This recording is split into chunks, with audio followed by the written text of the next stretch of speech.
But the web query wizard is also deficient is that it has to be a page that's like publicly available. Like if you have to log in somewhere, that's in trouble. So where we're headed for our last project is learning how to use VBA to control Chrome. So literally open up an instance of Chrome and have VBA tell Chrome what page to load and to find something on the page and enter in a username and a password and hit the submit button and then wait for that page to come up. So you could work with login, like a password protected data. But because, I mean, one of the nice things about that web query wizard is like take the HTML and it'll drop the data right into Excel, do its best job, just kind of put it on the page. And we're not going to get that when we're working with Chrome. And so to get the data that we're after, we're going to have to be able to look at the underlying HTML, like the image, like the data that renders it. So if I was to look at this page as HTML, I mean, you look at it here, it looks pretty nice. There's some colors and like little different tabs here and images. But if I was just looking at the source of this page, this is what this page looks like. It's just an HTML text file. This is what renders that page that we're looking at.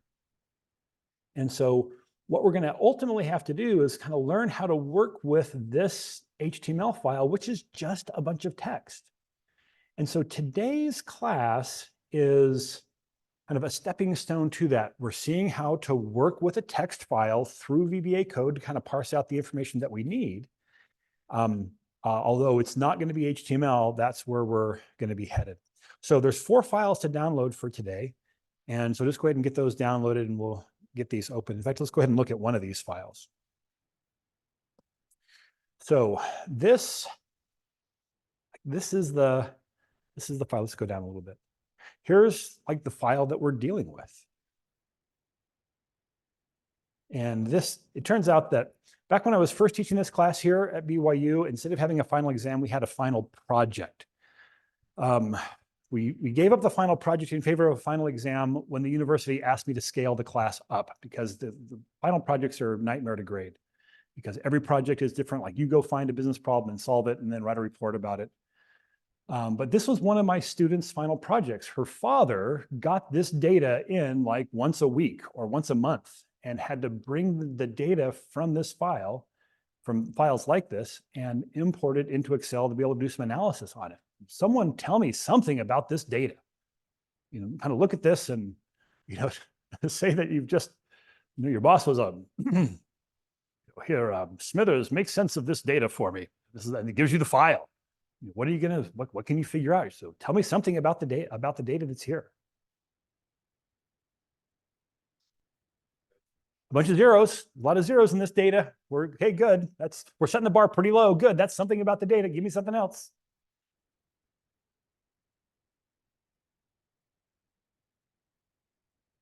Go ahead.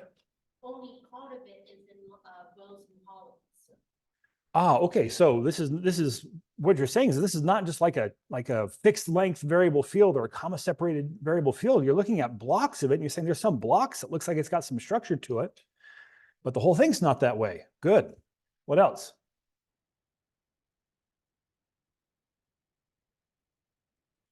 Oh, someone served a mission in Brazil. Is that right?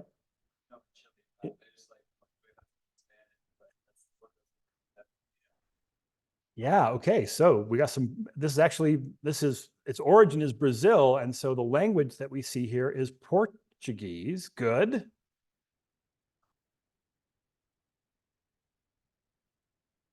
Give me something else. You'll get there. I'm sure you will. Go ahead. It's not an Excel file. It's not an Excel file. Okay. True. It's just a text file. Maybe I should give you this final exam. That's the final exam. Here, make sense of this data.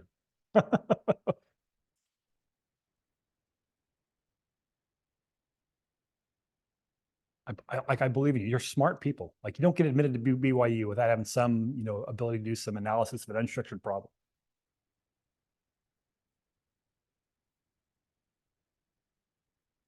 Go ahead. Problem with the tabular is that there's not the same number of spaces. So there's not a consistent delimiter. Yeah, so if we try to look at this as delimited data, we're going to be in trouble. But this is pretty good. Like this little block here is pretty nicely fixed width data. It's a way that we don't normally work with data anymore, but it used to be really common that you would say, you know, these 5 characters is the data. So rather than having a symbol between, you know, just those particular columns hold the data. So yeah, I think this is all kind of in that column and so forth. So it's like the part of this is like the data that we're probably after is structured enough that we can get at it programmatically. But what do these numbers represent? Go ahead.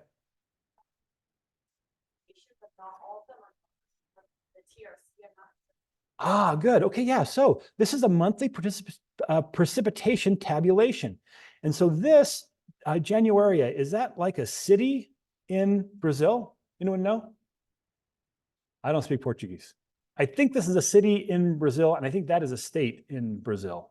And so we're looking at it, and these are probably like places where there are official weather stations measuring the precipitation, like at this weather station in this state of Brazil on, well, let's go down here to where it's not the percent. On November 5th, 2008, no rain was recorded. 9 millimeters of rain was recorded. Anyone want to take a guess at that? It's a trace. There was some precipitation, but not even enough to measure in millimeters, just a tiny little bit. That's what that is. Okay, so good. So we've kind of we got a sense for what this data, what these data are. So now, someone help me explain, help me understand the format that this is in. Like this is not a format that's going to be easy to import. We're going to import it today. But what was this designed for?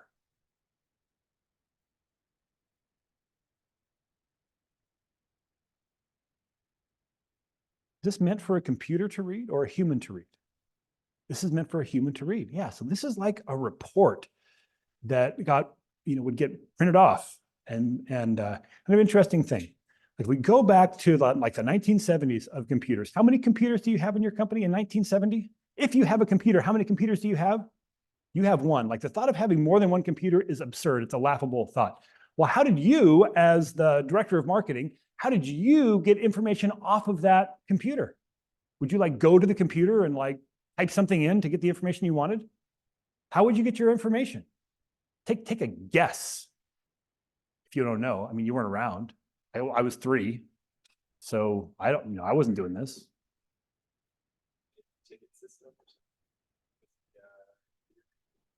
No, in fact, the thought that like a marketing director would even touch the computer is crazy. We're not going to let normal. You got to be a highly trained computer professional to get anywhere near this computer. So every night we would print off the reports that we're going to need to deliver the next day to folks. And so you might get a report once a week or maybe once a day, and literally like all night long we're running reports. The printer sound like this. The print head's moving back and forth, and you've seen that fan fold paper. Like you could pick up a computer paper and it just kind of the whole thing just comes. That's what it is. And so you'd have some guy, Monday morning, who's got his cart that's about 4 feet long and 18 inches wide or so, and he's going along, stops at your office and takes out your report and puts it there and going along. Gives you your report. And so that's how you would get your information that you needed that they're keeping in the computer, is that you'd get a report printed out. And that's exactly what this is. So this is was designed to be printed. It was never meant to come out as a digital file. And when we made these systems, these old school mainframe systems, there was only one computer. The thought that we would need to get information off of this computer and put it to a different computer hasn't crossed our minds, because we only have one computer. And so roll the clock forward to the early 80s, when companies are starting to bring in some personal computers driven by the availability of spreadsheets to be able to work with our budgets. Now, all of a sudden, we've got a problem. Like our main computer systems that we're using to run our business don't play well with others. And yet, it would be really convenient if we could get data off of those systems and bring them onto some of these other personal computers now that are not connected by a network. They're just other computers here. How could we do it? And like the main output way that these computers were designed for was for printouts. You want to get data off the system, it's a print. And so the solution was, what if we made a printer that instead of, and these printers were crazy simple. Like when you printed a file, it looked like this, like you're coming up to the very first character, and the first character is a space. And so it sends the ASCII code for a space to the printer. It says 32, and the printer goes, space. And then it sends 32, 32, 32, 32, and then capital W, which is something like 107. It would send 107, and it would print the W. It would get to the end of this, and it would print a 10, which is a line feed, and it would advance the paper. It would say 13, and it would send the print head back to the front. It's just all these characters that it's sending. And so someone said, what if we designed a printer that instead of when all these character codes came to the printer, instead of actually doing something to the page, what if it just wrote to a diskette? Like you'd print this file. As far as the main system is concerned, it's printing like anything would print, but instead of going onto paper, it went onto a diskette. And that was like the way that we would get data off of these old legacy systems. What do you think? Is anyone still using these legacy systems? Like that are like written in the 1970s? Don't be shocked, but your records, your academic records are on a really, here at BYU, they're on a system from this era. The university is right now in the process of trying to figure out how to replace them. Question in the back? State, US, Utah State.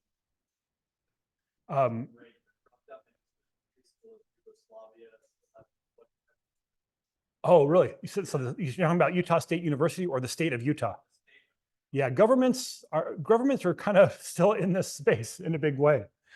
In fact, I just did just before class, I just did a little search of like the main language that was popular at this time was called COBOL, Common Business Oriented Language is what it stood for. And it was like, you know what? You can like still get a brand new degree in COBOL today. And the reason is that these systems, like they're like mission critical systems. And they're still running, a lot of big companies are running these really, really antiquated systems. COBOL remains alive and well despite its age. This is in 2021. So fascinating. And so this is a really kind of still a common thing that you'll get data that was meant to be printed, and yet it has the data that you need to get in to do some analysis in Excel.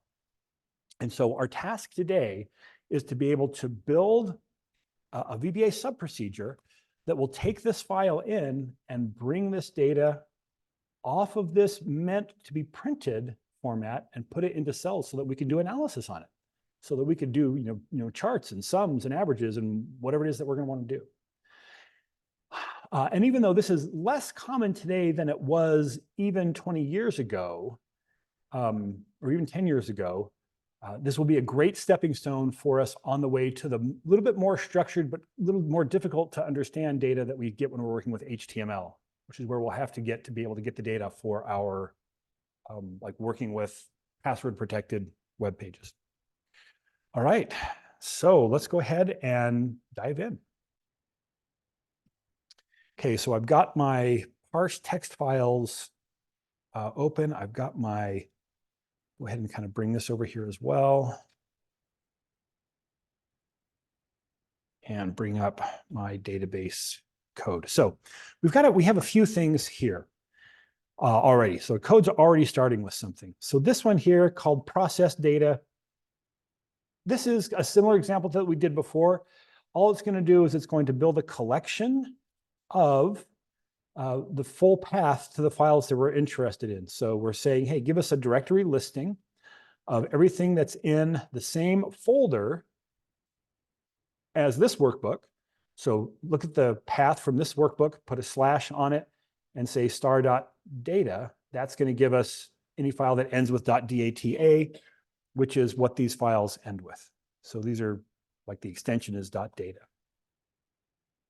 It then adds them into the collection, and then it prints those off. So if I run this, it should just print off the names of those 3 files that I downloaded that are there in my downloads folder with the workbook. So like this part, nothing new here. What we are going to do is we're going to build out this process1 file where we'll pass the file to it. And then with that file, we'll now go and pull the data off of that file, put it in our workbook, and then get the next information and so forth.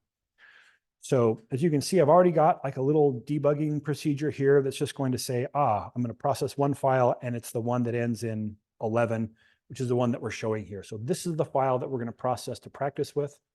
And of course, we could take process1 file, and instead of just printing that off up here in my main loop, I'm going to go ahead and call process1 file and send it the full path. So I'll print that out, and then I'm sending that down here to be processed. So what we're really going to do in class is process one of these files, but the rest of the code is already built to process whatever you have in the same folder. All right. So a few things for us then to do. So the first thing we have to do is figure out how to open this file. So normally, the only way we've opened files so far is we've opened workbook files. Have we opened any other kind of file in this class? We've only opened workbooks. Now, if this was a file that a workbook is set up to understand, like a CSV file, we could open it the same way. We could just say, hey, workbooks, open this CSV file, and would open it up. But we just tell the workbook object to open this file, it's going to be like, I have no idea what you're talking about. Well, fortunately, VBA knows how to be able to open a file directly, a text file directly. And so let's go ahead and see how to do that. Now, realize that we're setting the path in here. And so we've got the path to the file that we want to open. Here's how we open the file. We say open, open, and then like the full path to the file, including the name that we want to open. That's getting passed in. So it's file path. And then we have to tell it, what are we opening this for? Are we opening this so that we can put data into it? Are we opening this so that we can like replace it with new set of data to put data on the end of it? Do we want to read data out of it? Do we want to be able to both read and write to this file simultaneously? And so we have to say what we're opening it for. And it's always from the perspective of my program.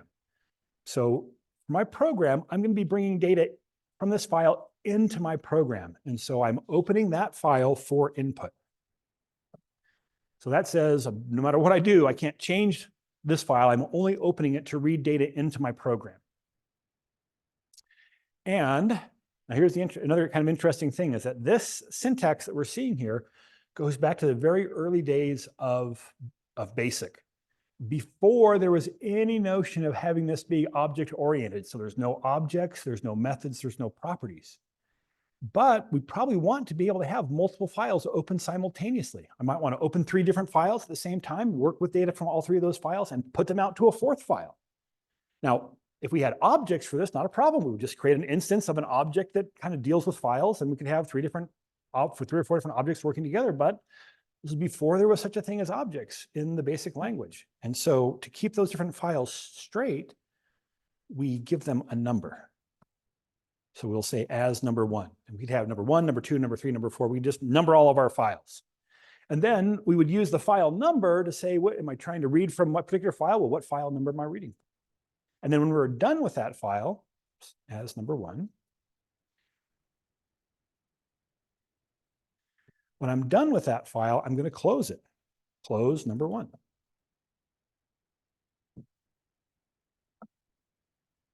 Have you ever tried to like copy or delete or move a file and it's like, sorry, this file is opened by another program? Raise your hand if you've had that experience. And it's like, it's open? I got to find out where it's open before I can copy it. So that's because when we open a file like this, before we close it, it puts a lock on that file saying, hey, I'm working with this file. Like if someone else tries to do something with this file, no, don't let them do it. And so that's kind of what we have going on here. All right, so now I'd like to be able to have a way to read data in. One of the ways that we can read data in from a text file is we just say read the whole contents of this file into a variable. And that will be okay if we're dealing with relatively small files. But what if this is a file that is bigger than I even have, like the total amount of memory I have is not even enough to hold this file, it could be a huge file. Is VBA going to deal with that? Yeah, I mean, because VBA goes back to the to the time in life when there's barely any memory on a computer. So being able to say, I want to just deal with part of this file at a time is something that's going to be kind of comfortable for VBA. And so we can read a character at a time, we can read the whole file, or we can read a line at a time. And that's what we're going to do with this one. We're going to read a line at a time. So let's come in here and just use the statement, which is line input, line space input. I tell it the file number that I want to read off of. There's only one open, it's number 1. And then I give it a variable that I want to read that line into. Let's call it one line. And I better declare that variable. So I'll come up here at the top of my sub procedure and I'll dim one line as a string.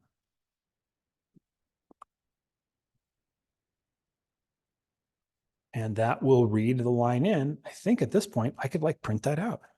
Debug.print, one line.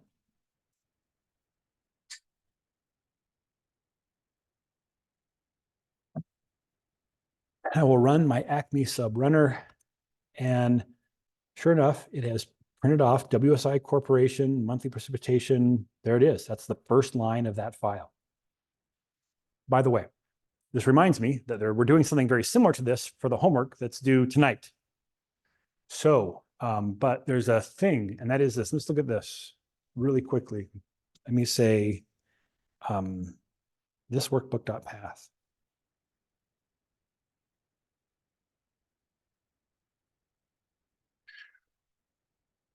For this to work, for the assignment to work tonight, your path has to start with a drive letter.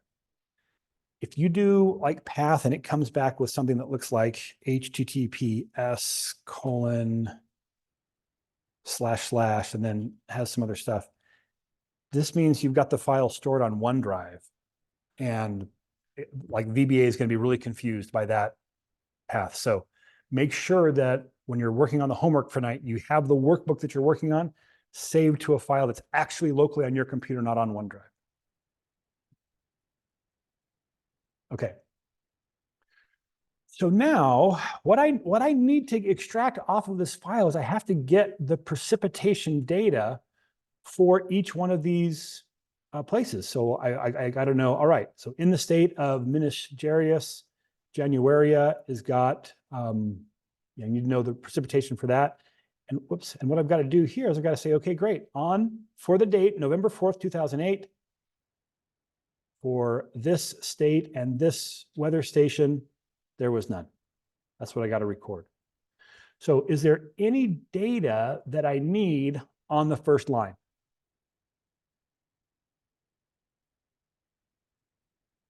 I don't think so. I don't think anything on that first line is useful to me in building the data set that I'm trying to build off of this file. But I have to read it. Like to be able to get at the data, I have to read my way to the data. And so I'm reading that even though I didn't need it. Well, how do I get to the next line? I just do another line input. And that will read the next line. So now when I run this, that will read the first line, that will read the second line, it should print the second line. And so now it's printing that second line, June 10 through 10, or June to 10th of November 2008. Is there anything on this line that I need? Yeah, I need the November 8. So the November of 08, I need this. Because when I get down to actually like the representation of the day, all it is it's like the day of November that I get. So this is what I'm after. So how do I get that? Let's say I'm gonna put that into a variable. Great, I'll make a variable for this. Dim, I'll call it my month and year, MOYR, as a string.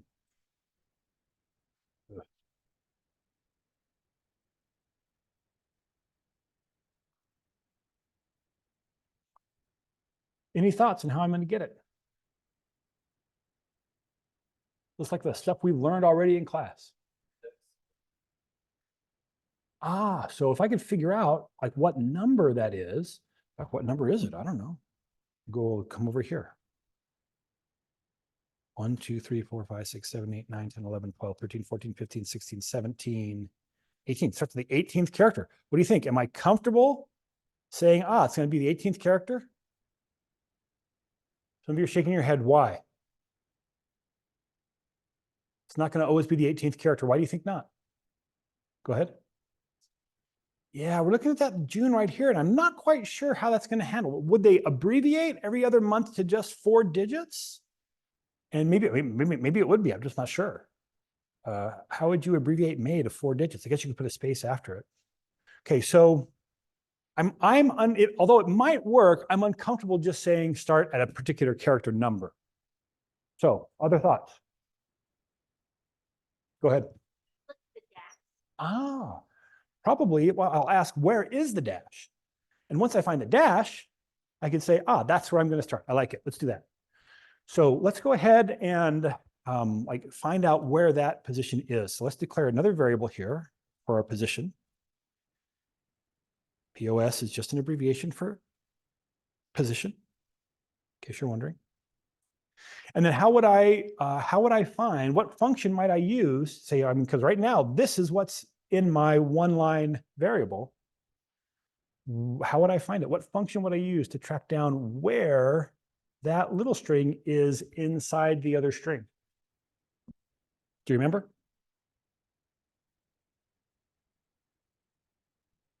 Called instring, INSTR. I say where to start looking, first character. What string to start looking at? 1 line.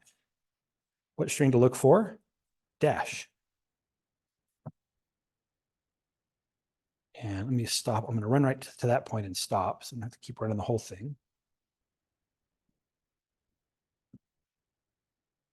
Now I should be able to say, what is my position? 18. So it's found that as the 18th character. Now I think I want the rest of that string up to the 2008. And I think that's always going to be the same. I bet it's going to be three character abbreviations for the month. So I want to start the 18th character and take the next 1, 2, 3, 4, 5, 6, 7. So I think my month and year, MOYR, is going to equal mid of 1 line, starting at my position and taking the next 7.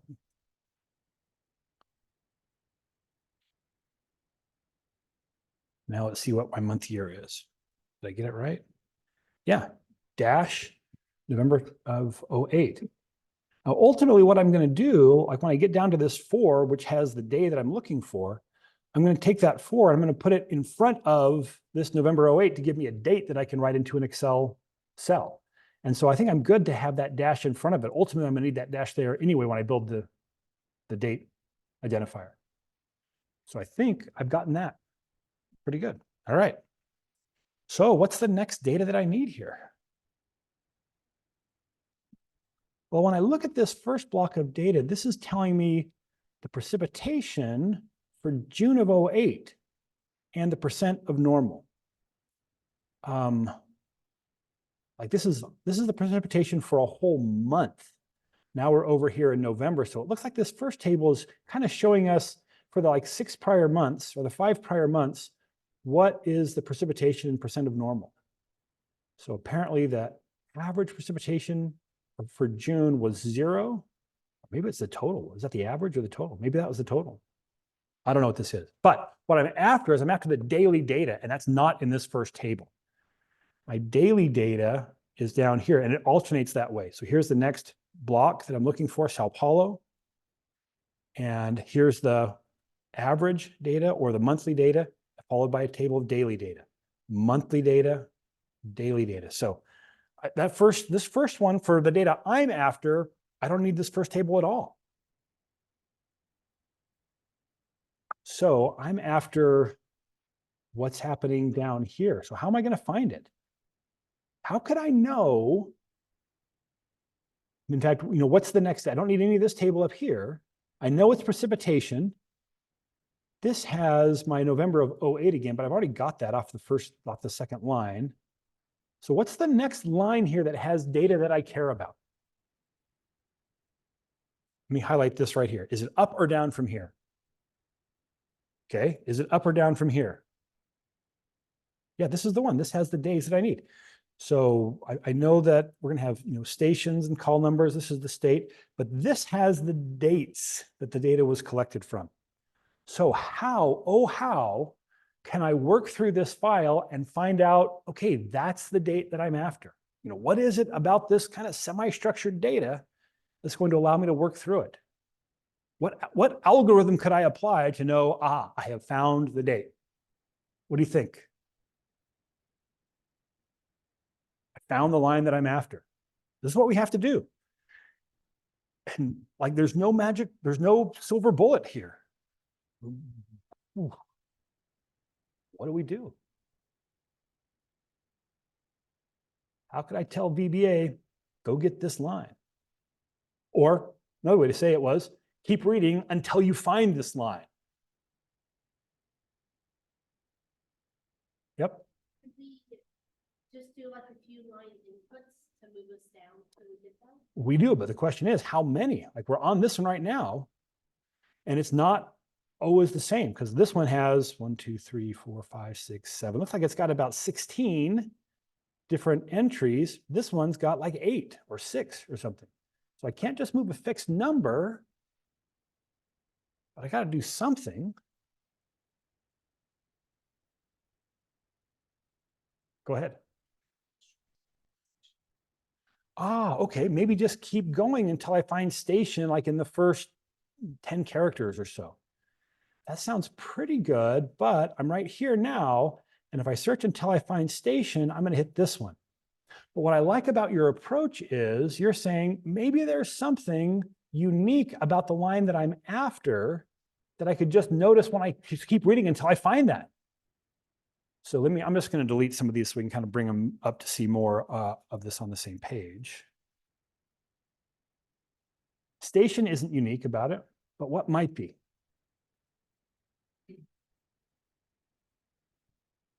Total. Yeah, look, this one says total.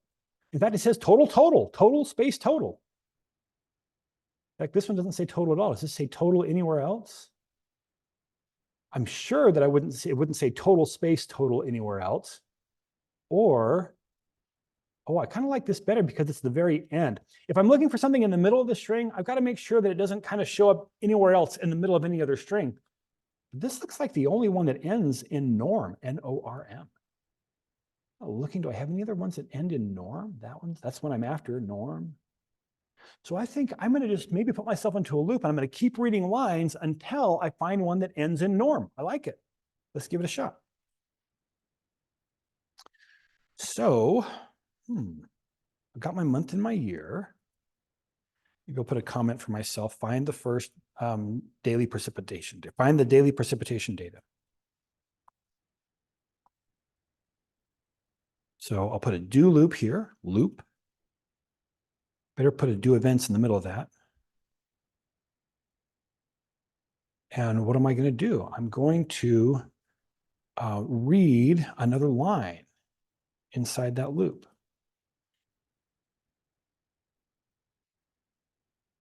And I'm going to do until, now I know I'm going to have to move several lines down, so it doesn't matter if I put it at the do or at the loop. Either one is going to be fine.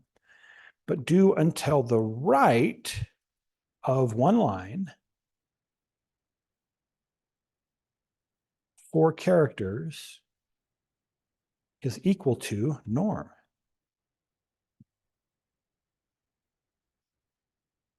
And so that should read all these lines. It should read a line and say, does the right 4 characters equal norm? Nope. Read another line. Does the right 4 characters equal norm? Nope. Read another line. Read another line. Does the right 4 characters equal norm? Yes. We're done. And so if I were to run this to that stop, I think it should put me on that line. Anytime I bring a new loop into my code, I think it's a good idea to save before I run. Even with the do events, I'm going to save it and run it. And let's take a look and see what we have now in our one line. Yeah, I'm right there. Those are the dates that I'm after. I don't need to look for the word station or call. I know that station and call are going to be kind of in this fixed width data block. But now I got to get these. Oh boy. This is a little interesting because I've got to keep track of all 7. Is it 7? It's a week, isn't it? Yeah, all 7 of those numbers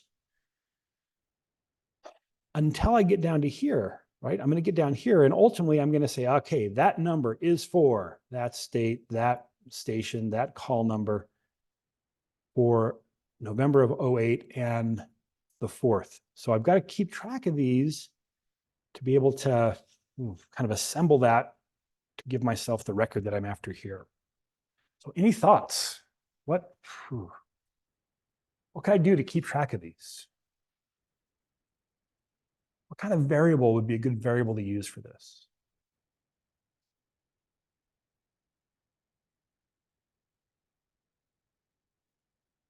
Yep. Say like dates. Oh, I could give it a name of days. Sure, I like that. Let's call it days. Dim days. As what? Now, the trouble with making an integer, I've got 7 of them that I have to keep track of. And if I do days as an integer, I got room to put 1. So what if I want to have 7 integers? Yeah, I'll make an array. What I'm going to do in this case, I'm going to make it as a variant. And that will let me treat it maybe as a string to start with, but then be able to split this thing into an array when I get it ready for what I want. So I'm going to use it as variant. So now, how do I go about identifying the part of this that I want? This is now in that fixed width area. So I think I could probably just kind of start about here and go to about here. And there's nothing here that's going to change and push that over to the right. These are all going to be the same width. So what is that? 20 characters in? 1, 2, 3, 4, 5, 6, 7, 8, 9, 10, 11, 12, 13, 14, 15, 16, 17, 18, 19, 20. Yeah, if I come about 20 characters in and take the next 40 characters, I'm going to get those numbers with some extra spaces on them. That should be okay. Let me go ahead and do that and see where I am. So let's say that my days equals the mid of one line, starting at the 20th character and taking 40 characters. Now, I just created a new variable while I was in break mode. And occasionally when I do that, VBA is like, I'm confused by what you're doing. And it will like not let me even use that name in the future. So rather than try to run it from there, it might work. I'm going to go ahead and stop it and run it again from scratch.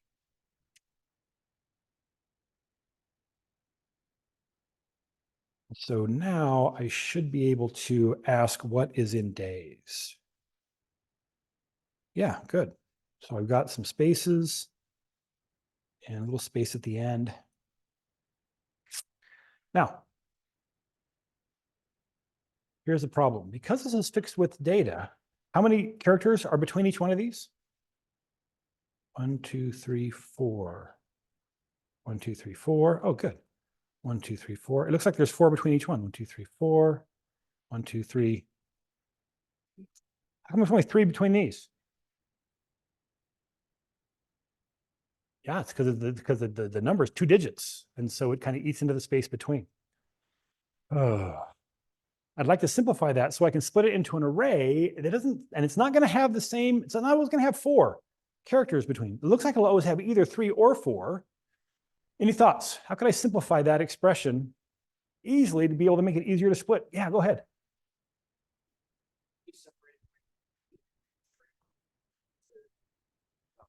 Oh, good. So what you're saying is just maybe get rid of all this stuff at the beginning, take the next 3 characters, next 3 characters, next 3 characters, kind of chop it up into 3 character blocks, and then trim those individually.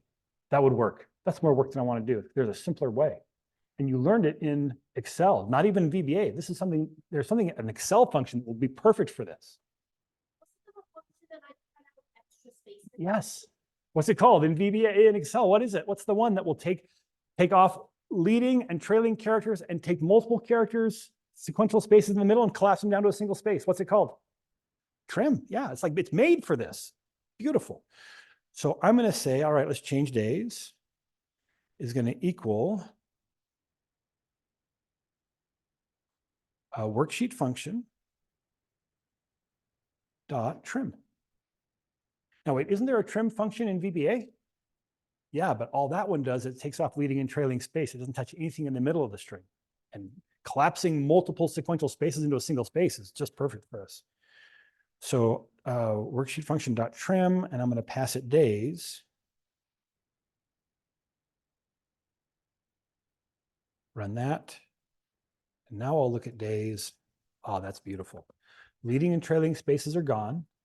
And I've got one space character between. Now I'm totally ready to split this. So days equals split. Look at my days variable. I'm going to split it based on a space. And I'll now have an array that has each one of those days in it.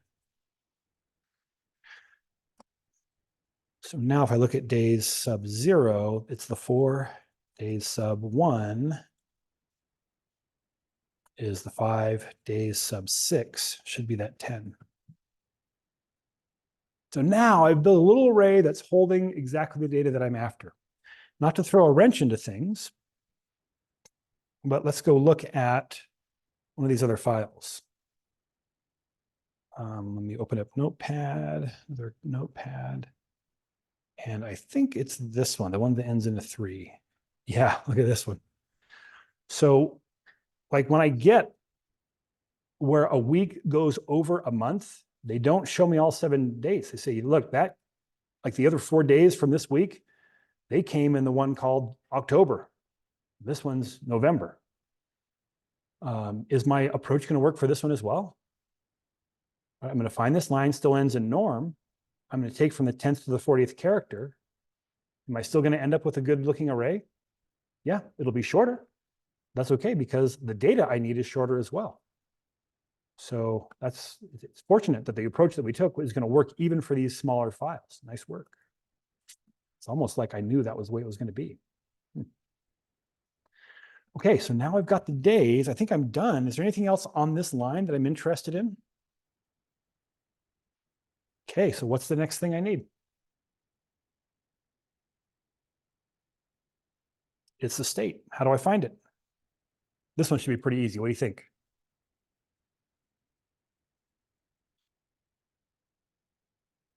A dollar sign? Yeah, they've got, this one has these 3 asterisks. Let me just peek ahead. Maybe those 3 asterisks mean something, or is it always? It looks like it's always 3 asterisks, kind of identifying the state there.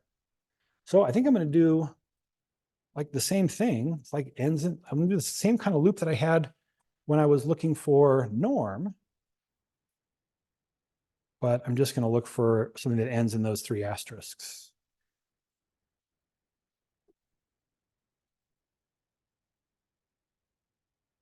So I'm looking for the right one, the right 3 of those equals the asterisk. I'll just keep reading until I find a line that's like that. And then I should have what I'm after. So I'll need a variable to hold that one. That's my state.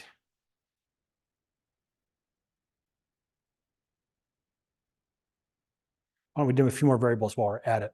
We'll need one called station and one called call.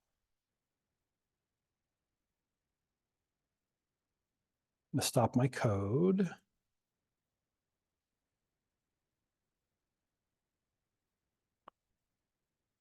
I've got a variable to hold the station. I got a variable to hold the call number. And I'm going to need something oh, call's no good. Call's reserved word in VBA. And I'll need something similar for my days that actually has the data. I'm just going to call this one data. I'll probably treat it really similar to how I treated the days.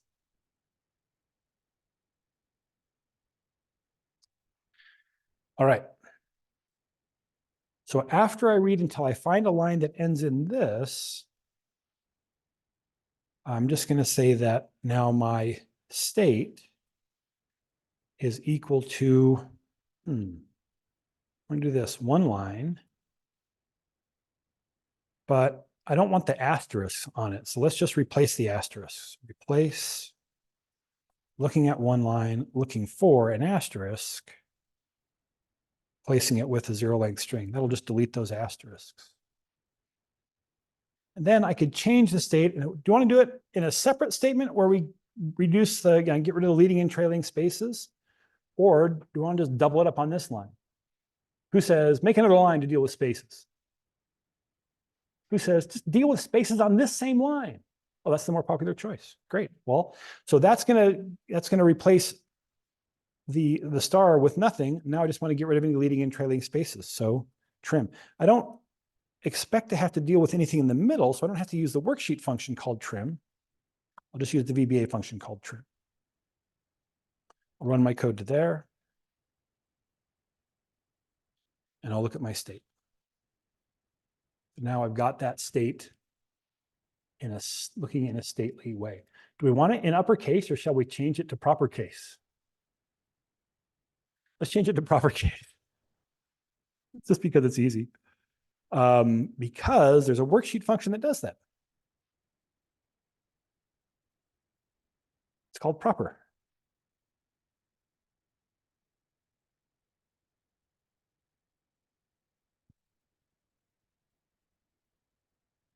Now my state will be in proper case. Okay, so I've gotten everything that I need from this portion. How should we advance?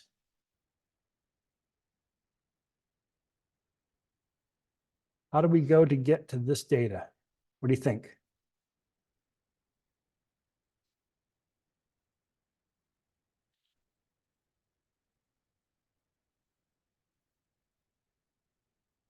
I think the simplest way is, do you think it's always just going to be 2 spaces down, just a blank line and then here? I don't think I have to, I'm not sure what I would even look for on this line. Is it always going to start with $1? I don't think so, because some of these start with a star. That dollar or star means something. I don't know what it means, but I can imagine there being a star one that comes first. So I think I'm safest just to run down a couple of lines. Let me just advance a couple more lines at this point. So we'll just input a couple more lines. And might be a good idea for me at this point to just give me a little note as to where I am. I'm now at the beginning of the daily data.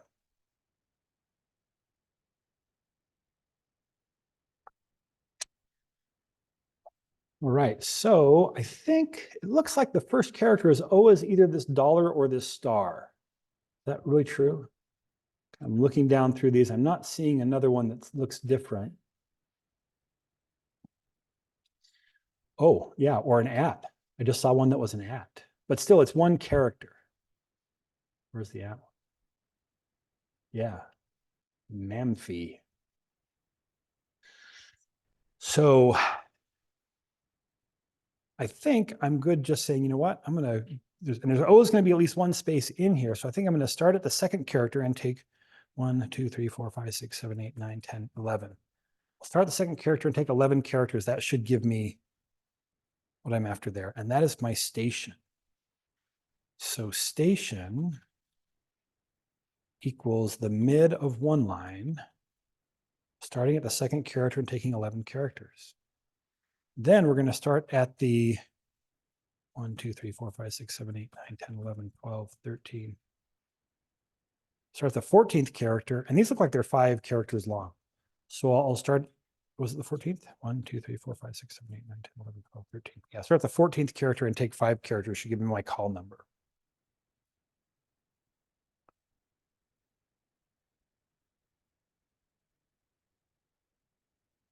The mid of one line, starting at the 14th character and taking 5. Now, I'm going to have trailing spaces on this, and so I think I do want to trim this one as well. I'm a little hesitant to put this one into proper case because this is an abbreviation. Looks like this is abbreviated, and so I think I'm just going to leave this as all uppercase for these. That should give me a station and a call number. Don't think I've run these line inputs yet. So I'll run that and let's see what my station is. State, station, call number. Yeah, so I've got that station, I've got the call number. Well, now I'm ready to pull my precipitation data, which is going to be a mirror image. Well, it's just going to be a copy of what we did for days. So I'm going to take my 3 lines that identified my days up above. And I'll just bring them in here and change days to data.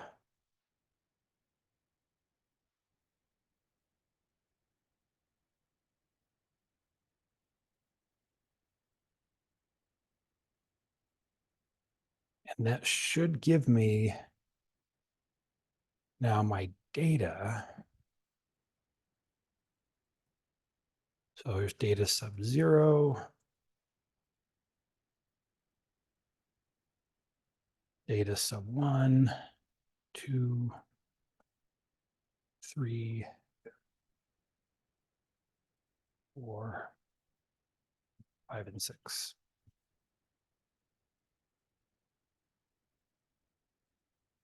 Zero, zero, zero, 4 zeros, a 9, a 0, and an 8. Is that right? 0, 0, 0, 4 zeros, a 9, a 0, and 8. So I've got at this point, I've got the data as well. Feeling pretty good about it.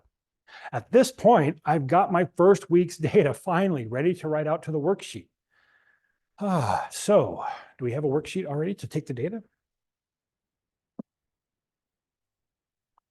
So yeah, it's called sheet 1. I think I'm just gonna leave it called sheet 1. That's a great name.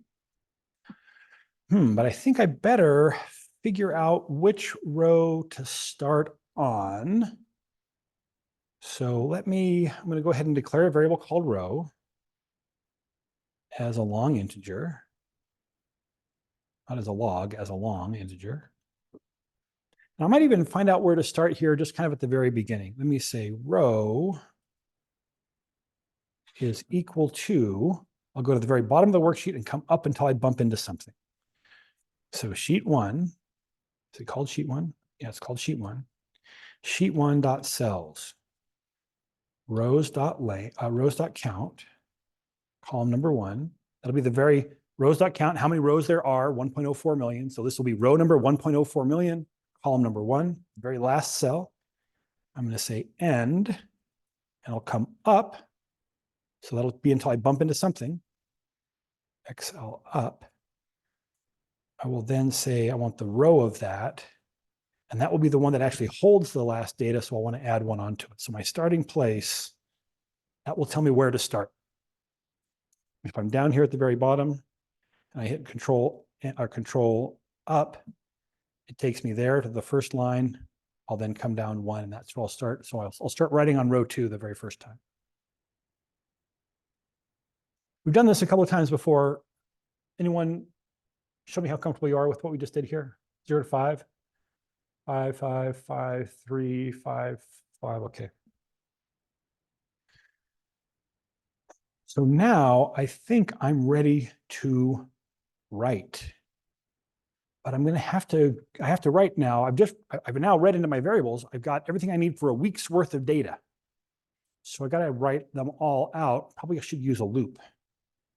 Means I want another control variable. I guess let me just dim x as an integer up here. Or I'll do it as a byte. Only ever going to have 7 at the most, so 256 will be fine. So now I think I'm ready to write. So sheet 1, let's do a loop. For x equals 0 to the upper boundary of either days or data. They're the same size and shape.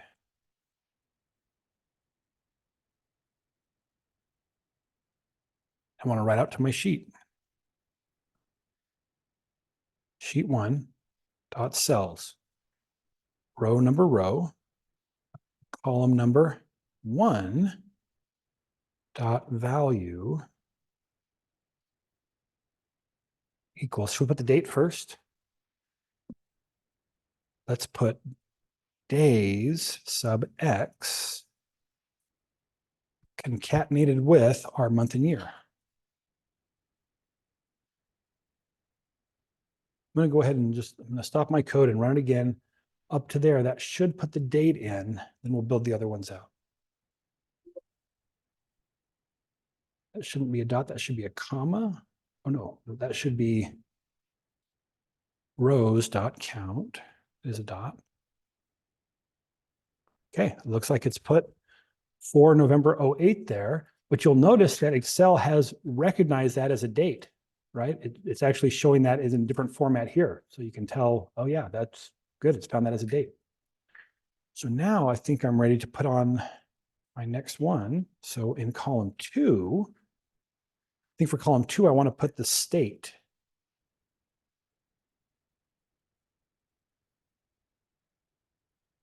Looks great. Uh-oh. There's a 4 on that. Oh, that's because I was concatenating. I don't want to concatenate days on there, just the state. No ampersand. Then I want the station and the call number.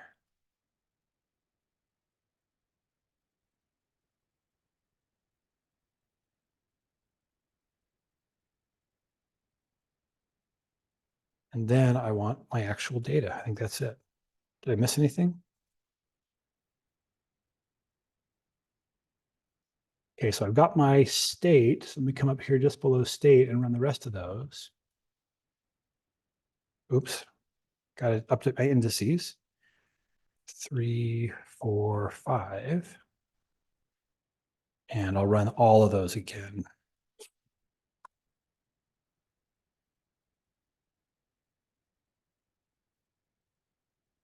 Oops. Oh, I don't want the month and year on the end.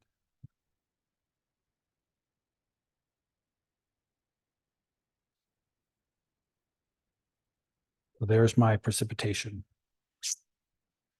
Might just come in here and say, this is my state, station, call.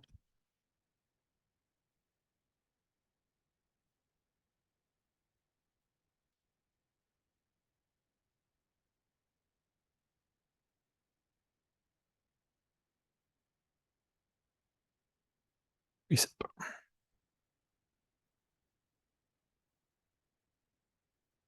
All right, now that should, oh, I better increment my row. So row equals row plus 1.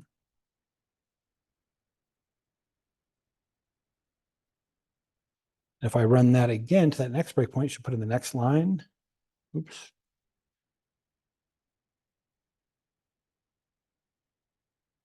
Oh, that should be plus 1. I'm going to stop my code and run it again from there. I'm going to get a duplicate of this first line. That's okay while I'm doing my debugging. So I'm getting my data there. I'll run from here and it should get me the next one. The call is the same. Oh, that's because what am I missing? I got to do one more thing here between. See, I'm getting exactly the same data. What do I have to do? X is advancing because it's in the loop, but I got to get a new line of data. So I need to do another reading of the one line. So one line input, one line.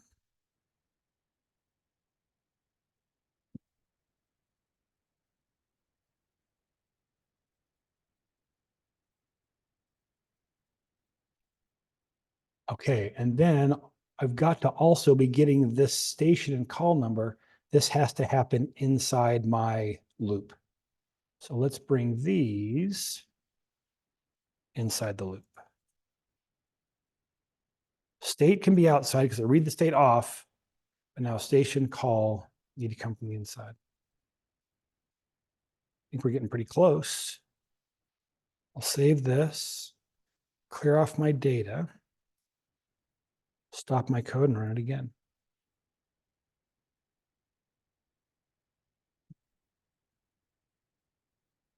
Now I'm getting the different station, the different call number, and the precipitation numbers. Got my first week. Oh, something doesn't quite look right here. Oh, probably just the date was too long to fit.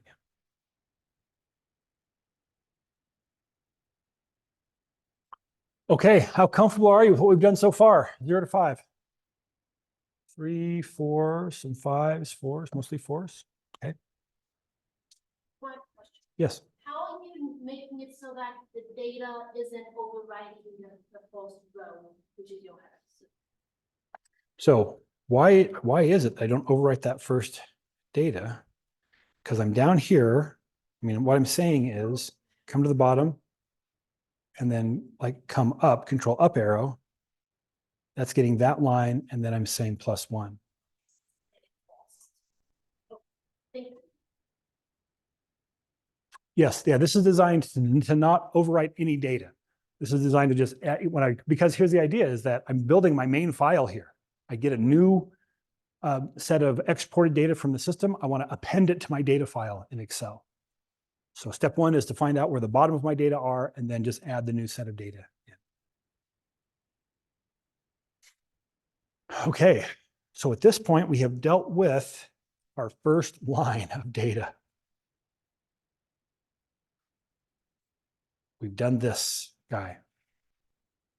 So we want to do like what we've just done. We want to do that over and over again until what? How can I tell when I finish this block of data? What I did for January, I want to do for Pedra Azul, and then I want to do for Montes Claros, and then that. How can I tell when I finished? It's like there's a blank line here. So I just got to put a strategically placed loop in here. So let's see. What do I have to do? I've got to, it's all the same state. So it'll be after I assign the state.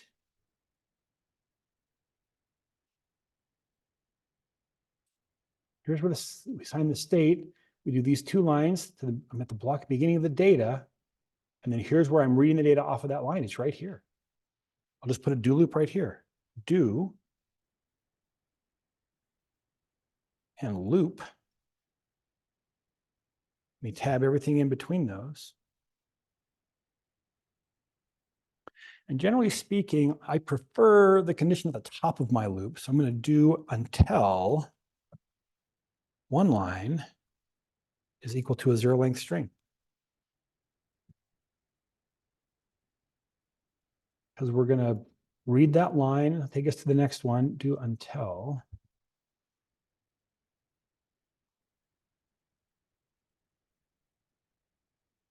And so this should continue to take us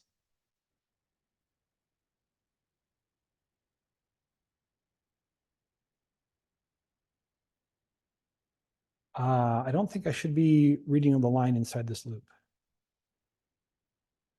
That's right, because I did that a little bit wrong. So this first set of data, we can go back to it now. Oh yeah. This first set of data is off of that first line. So my station and my call should be the same for all of these lines. So I shouldn't be reading a new line until after I finish this loop.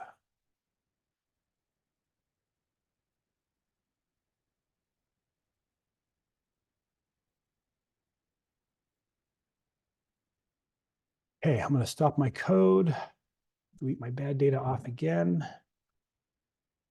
and run it again. That should be one line.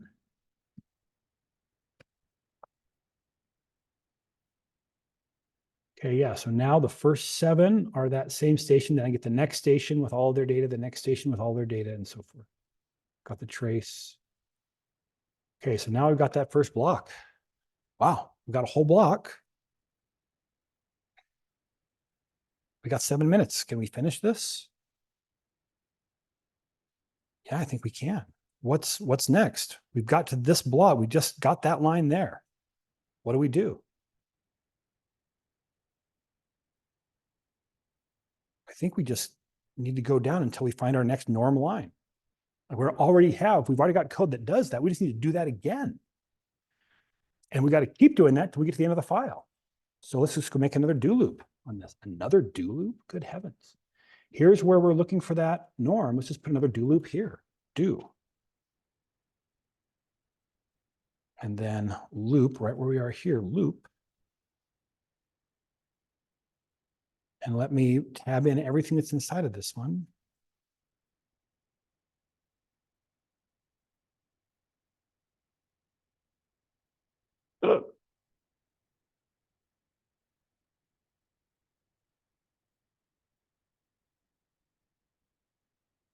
That looks pretty good.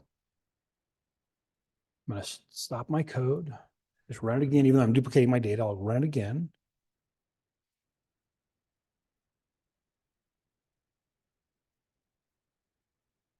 End of file, that's okay. Let me debug that and go look at my data.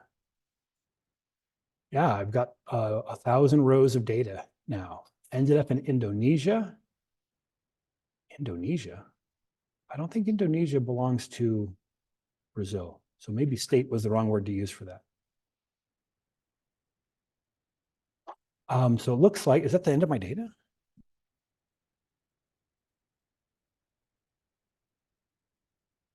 Yeah, Indonesia is my bottom one.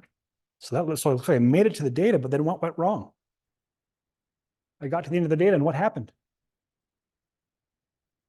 I'm looking for the next norm. There is no next norm. And what was the error that it said when I got here? Input past end of file. I tried to read past the end of the file. So that's where I'm going to end up reading past the end of the file. So let's do this. Let's do a line input. And right after we do that line input, let's say if EOF, end of file, and then we put a file number in there. If EOF1, if we're at the end of file, then we'll just say end. That'll be the end of importing. Oh no, because we're going to be inside of a loop. That will end the whole program. Let's just exit the sub procedure.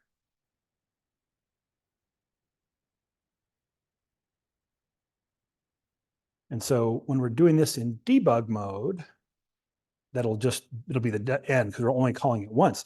But when we're processing all of our files, it'll say, hey, we're done with that. Come back up here and it'll kind of continue going. So I think I'm ready to process the whole thing. Let me get rid of my data.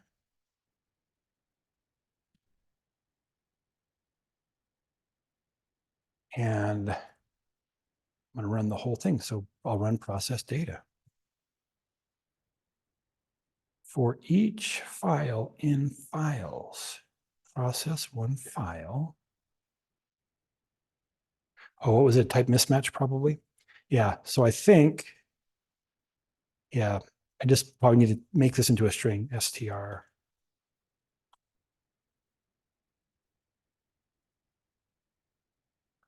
don't quite like something here. Passing it to file path. What is file? File is that path. That's what I'm after. Should take it as a string. That should convert it to a string. Let's not convert it to a string. Just put it in parentheses. File is open. I'm going to end here.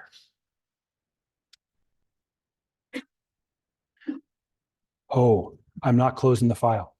So when I exit the sub procedure here, it's not closing the file because I'm skipping my close file statement down here. So I'm trying to open it and it's saying, hey, you're already using file number 1. So then we just need to add a close here. Before I exit the sub procedure, close number 1. Stop my code. Get rid of my data. I think this is going to get it now. Got 2 minutes to spare, 1.5 minutes to spare. Process the data. Yeah, 2065 lines. Did it finish? Like it finished. So here for each file in files, this is actually going to be like a variant type or something. So I was trying to pass it to a string. It was saying, hey, I don't like that. By putting it in parentheses, that turns into an expression, not just a bare variable. And so it's able to do it's able to pass the value when I do that. All right, I'm going to go ahead and publish this. And we ended the last part kind of quickly, but that's an example, reading in multiple datas, parsing it, using whatever structure we can about those files to figure out the data that we need, putting it in the right place. Thanks for coming. Class dismissed.